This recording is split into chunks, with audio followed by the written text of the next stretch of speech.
Welcome, ladies and gentlemen, to this analysis.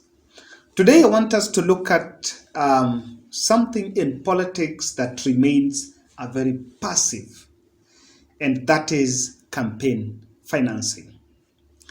After the promulgation of the new constitution, there are two acts. There is the Political Parties Act, actually, it is the Elections Act of 2011. It is the one that was developed in 2016 and is again was amended in the 2021, the Political Parties Act. Actually, the Political Parties Act is from the Elections Act of 2011. Then there was the Campaign Financing Act of 2013. Now, it is that tried to bring some sanity or tried to bring some regulation in terms of amount of money that a political party or a candidate will spend in election, referendum, or even a committee spearheading referendum will spend. But then there is a question that I want us to figure out ourselves. Where do you think Deputy President is getting money for the dollar campaigns? His campaigns have really been very expensive. Unlike Raila Odinga, who also campaigned in 2013, actually Raila Odinga is one of the longest presidential contender in this country, longest living, if I'm not wrong. He died in 1997, which by then I don't think the politics was beat. The heavyweight was more on the money. He died in 2007, 2013, and 2017. Ruto has staged the first presidential campaign for the last 4 years, for the last, let's say for the last 5 years. And you cannot underestimate the use of money. I think I am on record in this channel mentioning that if there is something that Raila Odinga's team are undermining is the influence of money in this campaign. And there is something that you need to take here very critical, that after Ruto did the initial batch to get entry into now to bring the hustlers around him, he did the empowerment bid. That program went for around 1 year, donating 200,000 like per group. You are attending a church service and donating 1 million in a single Sunday, even to some extent buying church leaders' cars that are worth millions.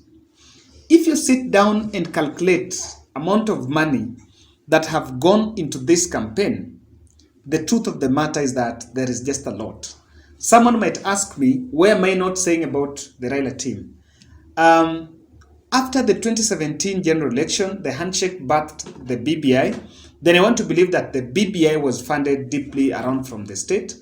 And of course, it is the Kenya Kwanza team, specifically Musalia Mudavadi, that is telling us that Azimio is state funded. So maybe the baseline is Azimio is state funded, but where do the other people get money? And the truth of the matter is that there is just a lot. It is not about the salary. I read a recent report, I think it was done by a magazine I follow, it's called African Reporter. And they had a detail that the 2017 presidential campaign might have costed Raila close to 5 billion. And the president by then, they were saying that cumulatively both Raila and Uhuru could have spent around 13 billion.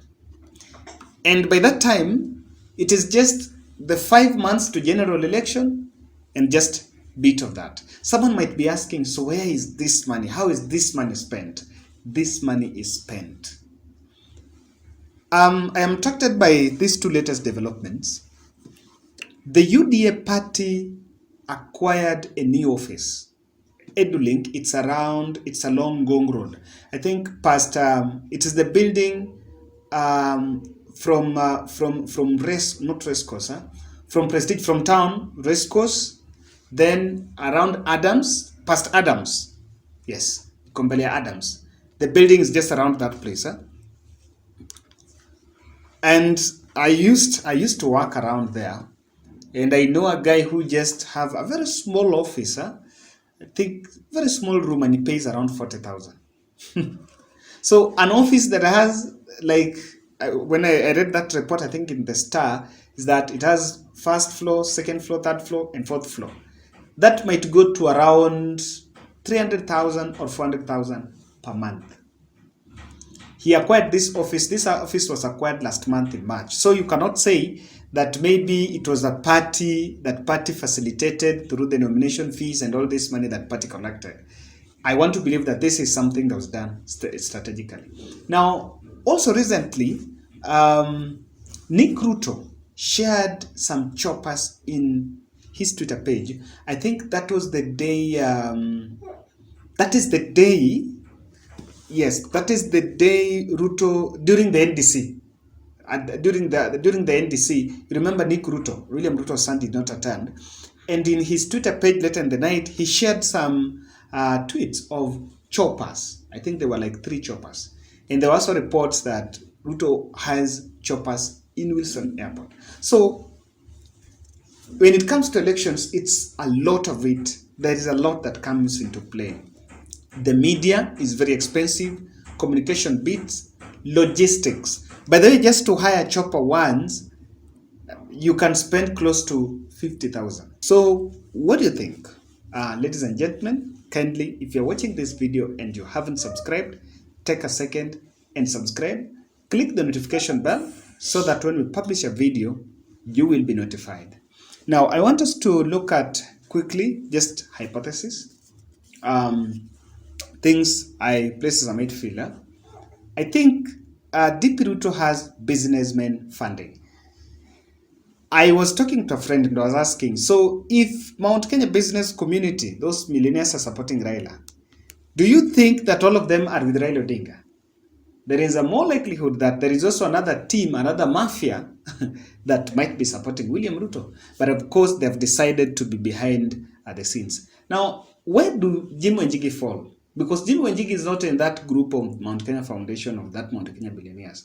But again, I want to feel that personally I'm persuaded that I don't think Jim Wanjigi is out of that business, political funding business. Because if in 2013 he bankrolled Uhuru and Ruto, then in 2017 he bankrolled Raila, what can make him not to bankroll Deputy President William Ruto in 2022? And I think you need to give credit where it's due. The only person that has done back-to-back campaigns in this country is Raila Odinga. 1997, where I know money was not a big factor, but 2007, money had started crippling in. 2013 and 2017. In 2002, the president had the support of the state. Then in 2013, yes, that's when he was bankrolled. But in 2017, again used the state machinery. So for him, it was easy.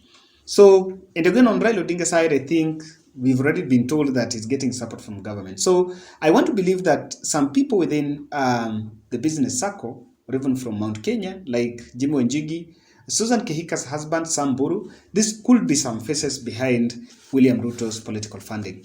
Then we can also not underestimate the international financiers. DP Ruto have been having this foreign, especially these foreign financiers. Remember the business deal between him and the Turkish guy who was to invest in Uganda? Of course, he was to get something. And there are more than, I think there are 2 instances where Ruto has been linked to some 2 foreigners. Remember the drama at the airport, Wilson Airport, where he was blocked from leaving the country to go to Uganda, and it was a private business visit. The latest recent tours, 2, one was in Dubai, where he went with Oscar Sudi. We were treated to like a luxury, but we don't think so. Then again, he had a 10 days tour in the US and UK. All these were international clout, and there could also be a probability that he was getting proceeds from some foreign financiers. Because remember in 2017, I think there is Vanguard Africa, they confessed that they were working with with Raila Odinga. And by the way, you will realize that some of these foreign financiers, they work very comfortable with opposition politics. So now that William Ruto is the other side of the opposition, is going against the government, there is a likelihood that he's getting support from these people. But then, DP Ruto also has deep pockets, so you cannot underestimate his pockets. The salary, the businesses, the tenders that he has also been getting from the government. In this list, this is where someone will want me to add corruption proceeds. Contestable. I don't know how much is it, and I don't have an evidence.